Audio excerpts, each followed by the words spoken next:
Okay. Hello everyone, I'm Lara from Eproxima, and today I will host this artificial intelligence integration working group. As a recap, on the last meeting, Raúl Sánchez was here and talked about computational effort distribution in ROS2 in the AI integration platform. And today we have here Juan from Carlos III University, and he's going to talk about an introduction to AI in robotics. So, Juan Carlos, it's your turn. I'm going to share my screen, okay? Perfect.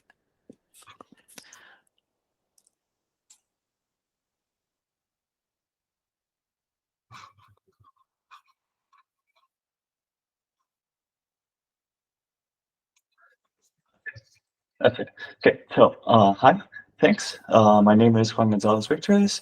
I'm a researcher in Robotics Lab Research Group at University Carlos III Madrid. And today I'm going to speak about a very big thing, which is artificial intelligence, and in the context of robotics. So let's see, here are my contact links. Yeah, that's writing. Big thanks to Eproxima for organizing this. Nara, Raul, and all the projects involved, such as Alma, Robo City, etc. And thanks for all of you for being here. Okay, so this is the index I'm going to follow. A brief introduction. I'm going to center on the components we typically work with in the context of robotics, taxonomy of artificial intelligence, go into machine learning, different types of machine learning with examples, and some conclusions and resources, especially to put these in the context of ROS2. Okay, so introduction. Let's just start out with a meme on what our expectation is, where we have us as the world, we have a robot, and it's a control loop where we command the robot, and the robot might conquer the world. This is definitely not real life. Real life works much more like the billionaire finally ends up putting a person in a costume, then actually gets a prototype full of cables, and maybe there's even some guys holding the robot just to be in place. Okay, so AI actually comes a lot from the computer science world. Obviously, there's a mathematical fundament behind it, but in robotics, in fact, we actually started off with expert systems where everything is quite hard-coded. So we require experts to put sets of rules, okay? And on the other side of the spectrum would be the fully learning systems. We'll speak about this. And in between would be more algorithms which are specific to robotic but generic for any kind of machine, such as planning, kinematics, and control. And then there would be more intermediate, which would be half handcrafted and half learning. Okay, so we have these interconnected components, and I think it's best seen within the next diagram. Okay, so this would be an actual diagram of a humanoid system, a little demo we have. And just to see this mix of components, which would be equivalent to ROS2 nodes, we'd have rule-based systems, in fact, at the top level, at the high level. So that's just a finite state machine with hard-coded rules. And whatever's close to the actual body, such as the head or the arms movement, that's typically following classic planning algorithms within robotics, planning and control. Okay, where do we actually find artificial intelligence and learning? In computer vision, we do see that, and also we find that in what's related to more speech recognition and text-to-speech. Okay, each one of these nodes is equivalent to ROS2 node, but we do see some areas where we would like to decouple, but due to technical mechanisms, such as sound being a high frequency signal, maybe they're slightly more coupled than video, which is actually a lower frequency stream. Okay, so that could be chopped up around there, but this is just how it works in practice. This is a real diagram. Okay, and down here we would have driver level. Okay, we'll get back to that, but just take into account that these are individual components, and if we actually had something more end-to-end, we would just be kind of erasing all of this and just putting in a system which works directly from the inputs and to the outputs. We'll see how that works. So a brief taxonomy of artificial intelligence would be the final goal for a certain community within artificial intelligence would be general intelligence, which would be something with human level or above human level capabilities of doing everything. I'm not sure if we're ever going to get there. I'm not a big fan of it either. So nowadays we mostly work with narrow AI. Okay, under certain assumptions, we could say we almost broke the barrier lately, but I'll mention that later on. Within narrow AI, which is solving very specific problems, we do have classical computer science optimization through gradient descent, which is useful for artificial intelligence. But then there's more evolutionary computation, which is more inspired by how things can be happening in nature. We have good old-fashioned AI, which is very symbolic, predicate logic. It's pretty much connected to expert systems and rules, but it can be more sophisticated. And what's been really the boom everywhere is the connectionist and statistical community, which has been working on machine learning. Okay, in the context of this talk, I suppose either you're very familiar with the math behind this in AI or you don't really care. Okay, so we're just seeing this as a high view level and see how this connects to robotics and to ROS. We have different types of machine learning. These are problem settings. They're not actually solutions. Okay, so we'll go through these. We'll start off with supervised learning.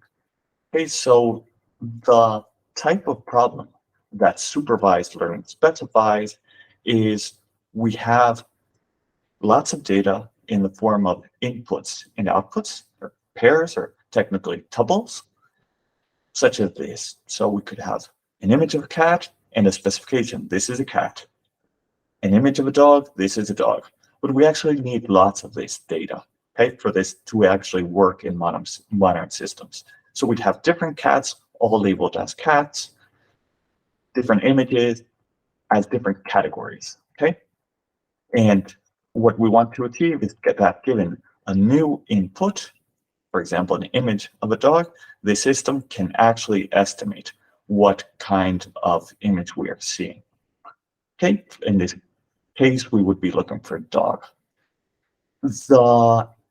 Depending on the output, if it is categorical, like what we just saw, if it's a category like cat, dog, something pretty discrete, we call that classification. And if it's something more numeric, we call that regression. And nowadays we can actually pop in whatever we want in the input and also in the output. We can actually have multiple inputs. We can have several heads, so we can output categories and numbers simultaneously. And we can even have variable sequences. So things like language, where sentences don't have to be of a fixed size. We can work with that and produce some output, which could be a sequence or something else. We have examples in real life, in applications which are working on our phones, such as face recognition, where the input would be an image and output would be a category. That would be classification, and also classifications of sound.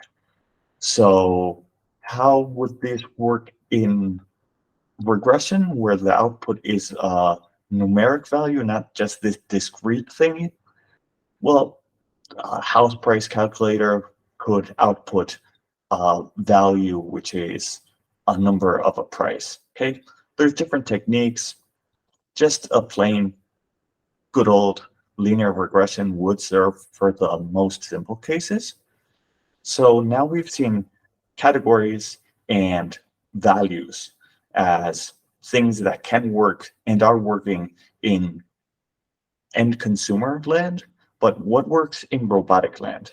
In robotic land, maybe a mix works. And we actually have applications where we're using classification, right? So the input is an image. We're classifying each different element we see, and we're also outputting the coordinates, which are more computed for values that look more like a regression. So it's a combination, and this proves to be useful. Okay, actual networks that do this date from back from 2013, and here we would have an example. And so I would emphasize on precisely that part, that the computer vision is done via learning, and that's a component which connects to a different component, which is the vision input, and on the other side connects to the task planning and control, which are more classical algorithms. So this is component-based. Component-based, I'd like to use that term because it's slightly more generic than node, which is specific to ROS, but we can use them as exactly the same term. Okay. And so that was supervised learning, right? When we map from an image to its coordinates and a category. For example, this is a body, a bottle, or a liter of something, and we say its coordinates so we can actually reach there. Okay, but the inputs can change drastically.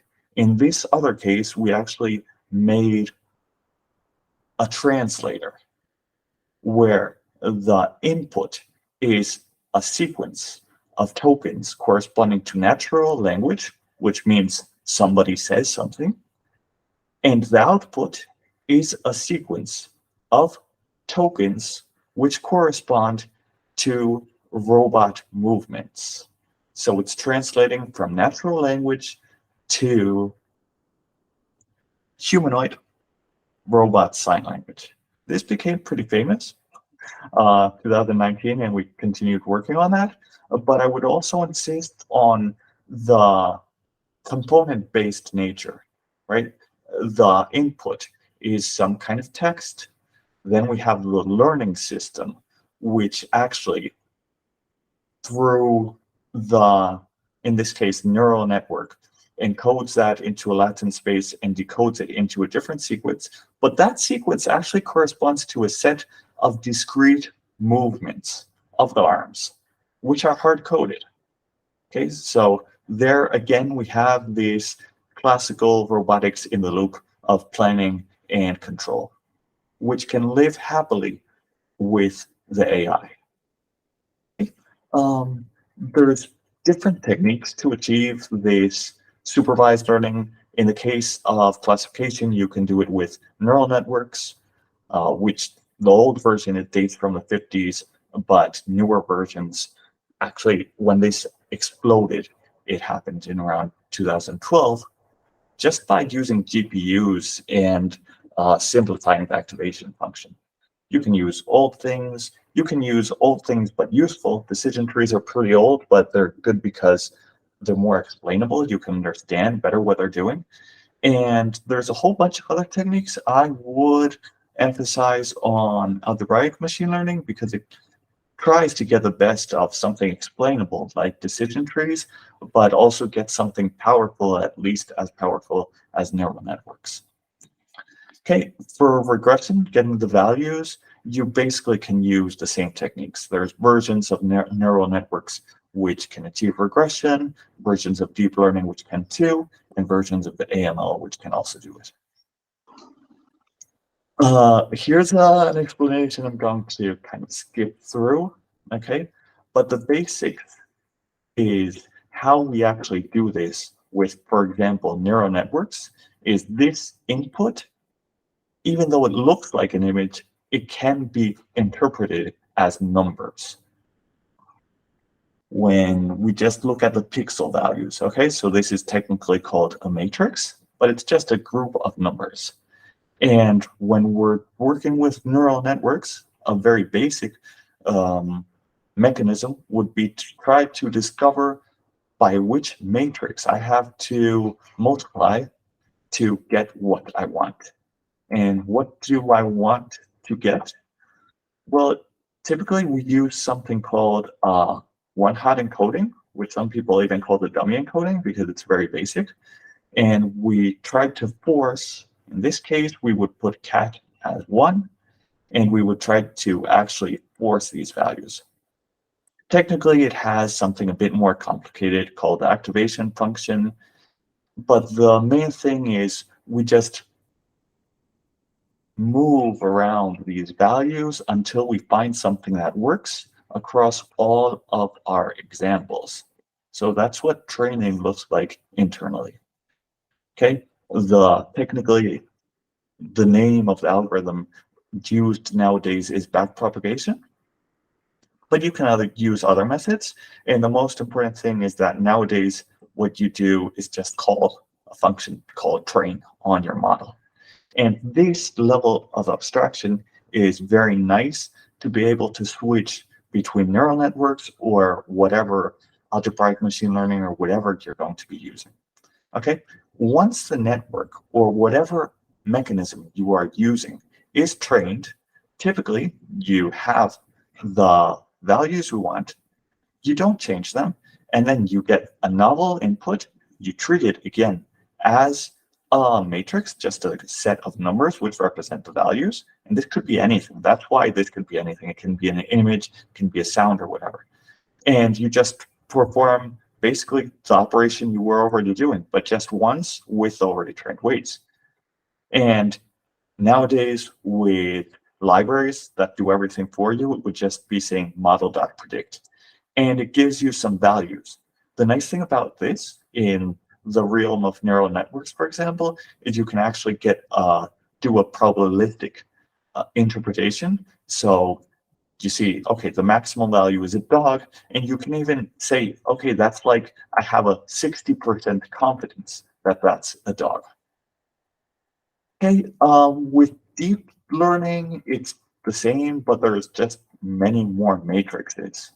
Okay, so you force everything again, you do this training that may be done by backpropagation. Something nice is people have already done this for you, so you can just load the learned values.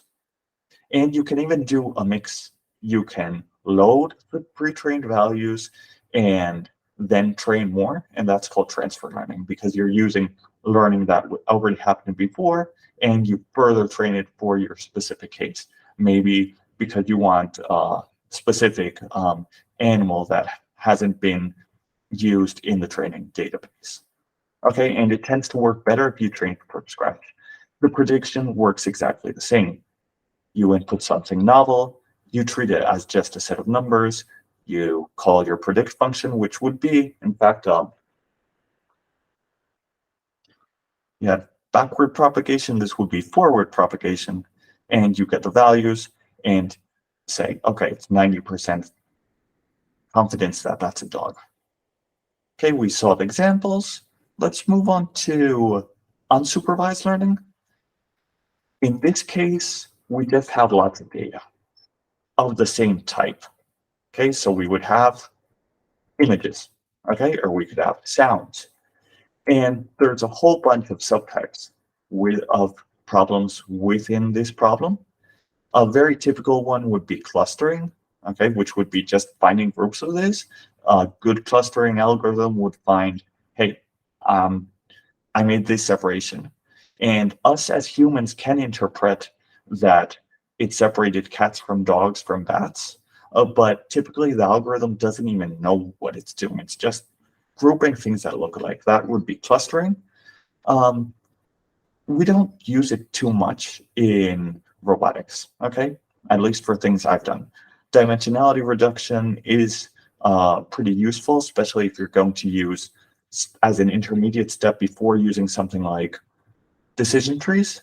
And anomaly detection is also very important, for example, to see if anything strange happened even in your hardware. Okay, so I'm not going to put examples there. Some algorithms that I'll show later on, some authors do put it as unsupervised, but I'm putting them apart. So if we go into reinforcement learning, this is really interesting because it really looks like a robot. An agent, which would be like a robot, but it could or not have a body, observes the state of an environment, acts, and gets a reward. And this is a loop. So instead of drawing the loop, I like to really look at the triplets, right? So we have this triplet, this tuple composed of 3 elements, and it's really like that. I observe this. It's a cat. But I'm not even thinking cat. I observe this and I decide to do something, or the agent decides to do something. It decides to love it. And based on this, it gets a reward. In this case, it got a positive reward. And this can happen many times. Maybe if it's a dog and it chooses to love, maybe something bad happens and it gets a -1. Okay, so these values can be anything as long as it's a scalar value, but it's typically not even normalized between -1 and 1. This is just an example.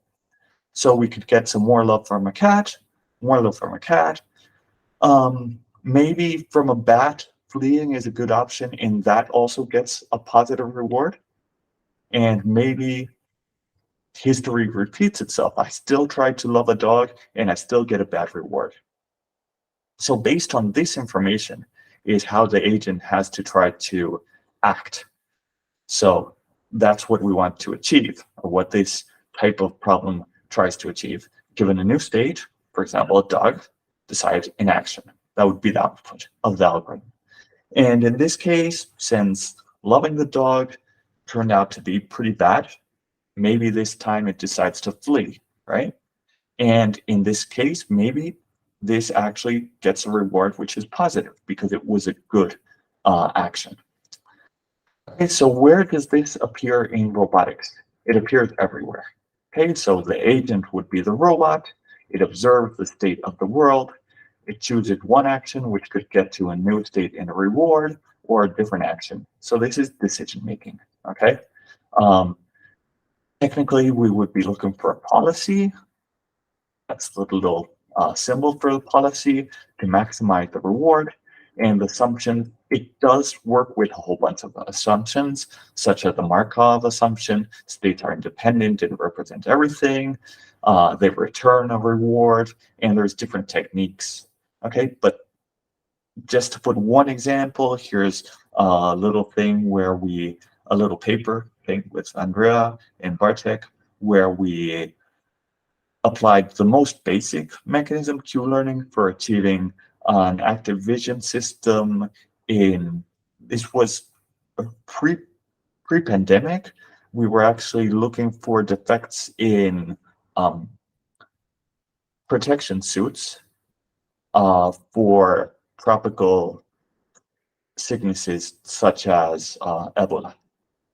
Okay, so there's loads of techniques here. So it's not even a matrix, it's a tensor of options to do here. Okay, I'm not going to get into that, but one way to solve this is through deep neural networks, but it turns out to be very difficult because before in back propagation, we were playing around with the gradient to kind of get to a solution which maximizes the reward. But once you pop in the reward, it actually kind of kills your gradient. It denaturalizes your gradient. So it's not a gradient anymore. Okay, so that's kind of an area in research. That's where we actually publish most nowadays. But that's kind of the beginning. Then we even do more complicated things. So where are those more complicated things? Typically in even more things that you can do with deep learning. Okay, we would like to do this with other mechanisms, with other algorithms, but for now we've been doing this because it's cool. Okay, so for example, autoencoders is really nice because you try to compress information such that it expresses itself and recomposes it. So it's like a compression, but that enables reconstruction.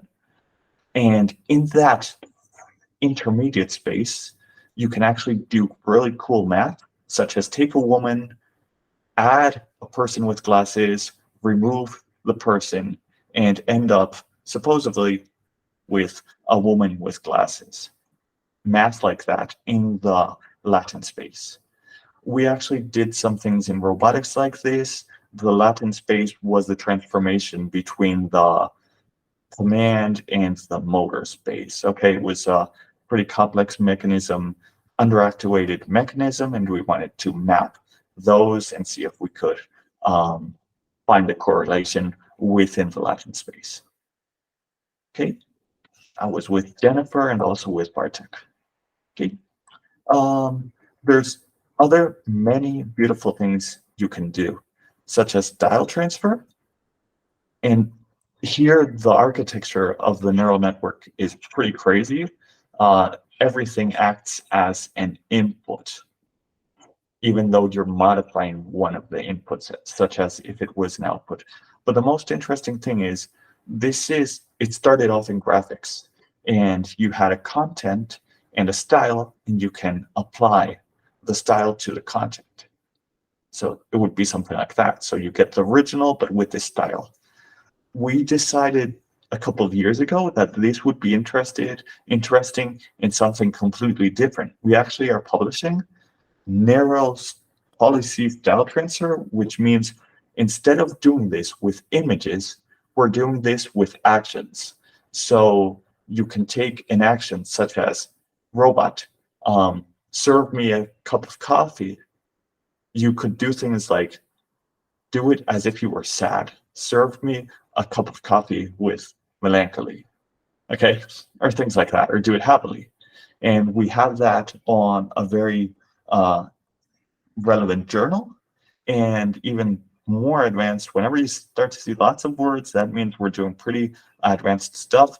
And this is in ICRA, which is one of the, well, ICRA and ROS are the top robotics conferences of the world. So this is things that people in the robotics community like. Okay, there's even more things. There's lots of things. GANs are very famous, but the most trending things now have to do with language. And there we can see this first example I find very interesting because they describe with language how the final setup of, for example, a table should be. And once that is generated, and this is really imagination, then the robot tries to move things around in order to achieve that. Okay. And then two things happen, okay? One, large language models such as ChatGPT, these are all really like GPT, okay?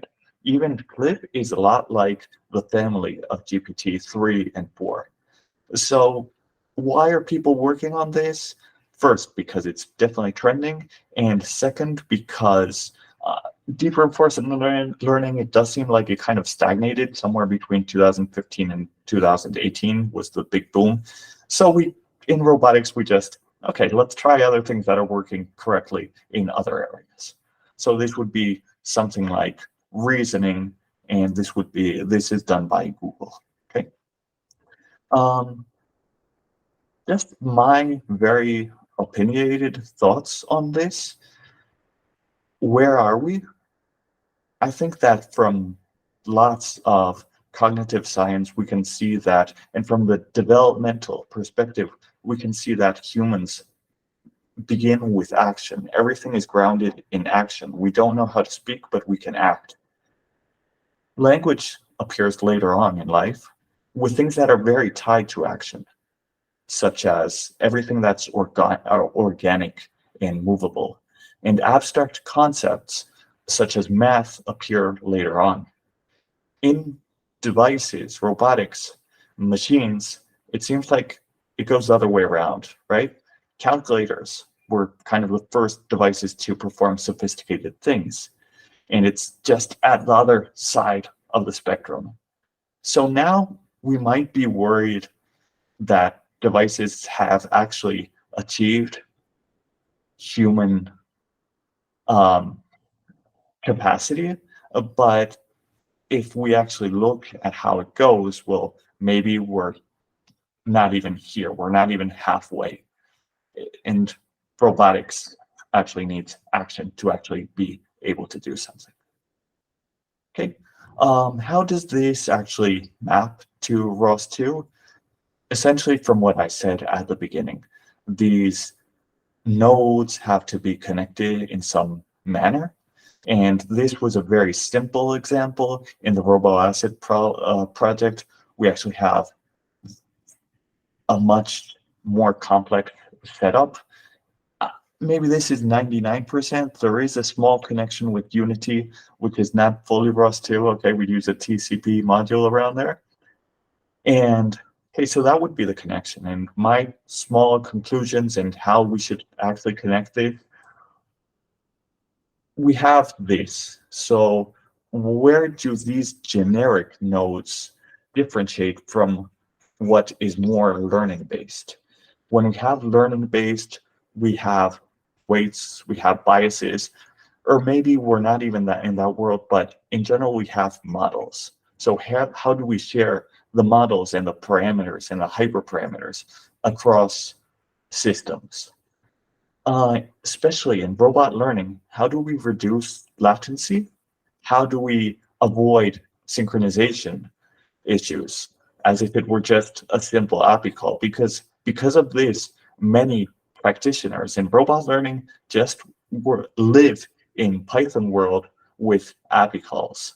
So in other communication infrastructures, such as YARP, there is a possibility of directly bypassing ports and establish direct connection if you're running on the same machine. So I think a mechanism like that would be very interesting. The closest thing I saw was something like Nodebits. It could be interesting. And also a small reminder and also a thank you to that community. Even if we're in the era of artificial intelligence, front end, UI, UX is very important. And for me, everything I'm doing, I haven't shown it here, but it's very web-based. So kudos to the Robot Web Tools community. Okay, they're kind of anonymous people, and they're doing a great job to be able to connect all of this ROS2 to JavaScript through WebSocket and other technologies. Hey, lots of resources. Since this is recorded, just pause the video, look through that. Books, courses. Okay, I can go through this fast. Very good book for the basics. Very good for Andrew and G showing you stuff. These are the parents of reinforcement learning. Here, this is a course by the same people of these, so they guide you through the book a bit more. This is Sergey Levine, which is the definitely best guy within DeepRL in Berkeley. And this is our own masters, where I actually teach in robot planning, learning, and simulation. Okay, and currently right there. Okay, and different projects, the AML project, where we're working together with Raul, for example, and a whole bunch of other projects such as RoboAsset, iHub, iRehab, and the RoboCity European Digital Innovation Hub. Okay, so thank you very much for being here, and I'm available for whatever you want.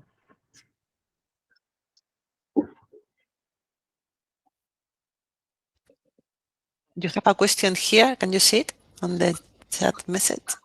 I think the chat message is just a congrats. Oh. Before. Okay, yeah. Which programming language is the best for AI and robotics? Definitely Python. Okay. I mean, everything. The question would be more about which library. Okay, so I have a meme here in my technical channel And in fact, it's like the cover.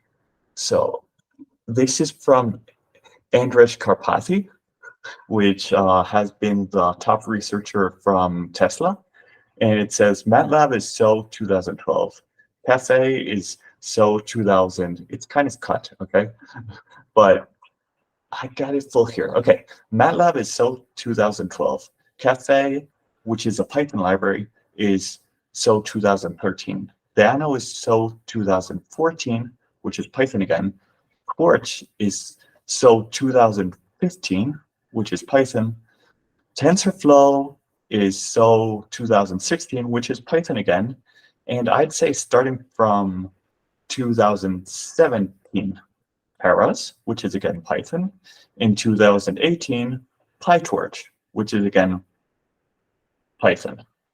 So basically, starting from 2017, for learning, you have Python, and you probably want Torch. Although maybe at a beginner level, the entry barrier with the Keras library is a bit more simple. And the good thing is that ROS has bindings for Python. So working with Python doesn't impede you from working with ROS and communication infrastructures and working with real robots. Okay, at the low level, you'll possibly have C++. And at the front end, you can make your little HTML, CSS, and JavaScript front end. But for the actual learning part, for AI, it's Python.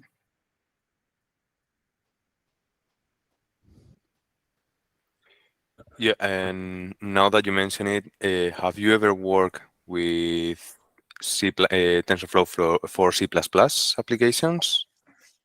Yes, but not the best experience.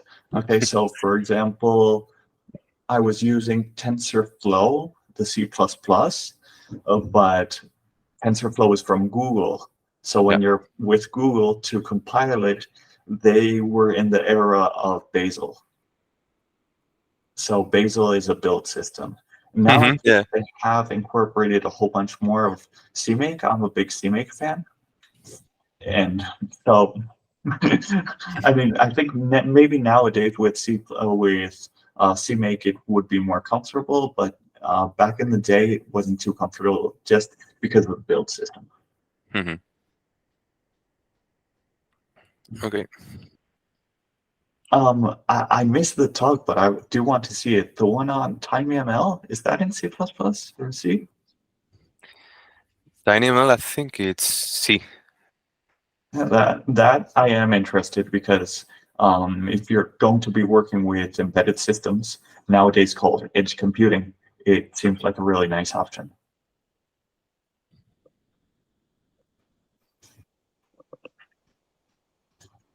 Okay, so thank you very much, Juan. And I think that there are no more questions. Yes, there is. Yeah, you have. Yes, go. Yeah, sorry, the master is residential. Okay, so just take a screenshot of the other stuff because, yeah.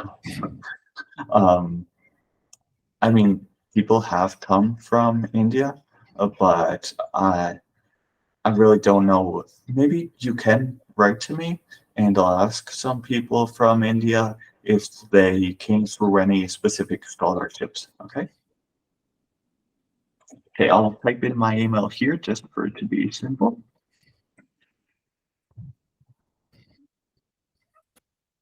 So currently, I do not have any openings, but sometimes in other countries they have scholarships to go abroad. Okay. It's only in Spanish. That's true. The master is currently in Spanish. Okay. People learn Spanish. I mean, I can tell you these people have learned very quickly. Okay. I mean, they already come from India knowing Canada and a whole bunch of other languages.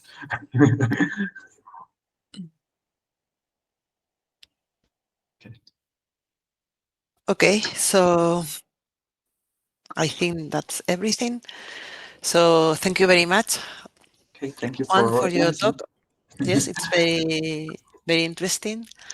And as I said, if you want to come with us in next meetings, you are of course invited. So thank you very much, and that's all. I hope to Okay, see you all of you in the next meetings. So thank you. thank you and bye. Okay, thanks. Bye. And Thank you, thanks, everyone. Pedro Gabriel. Thanks, Juan. See ya.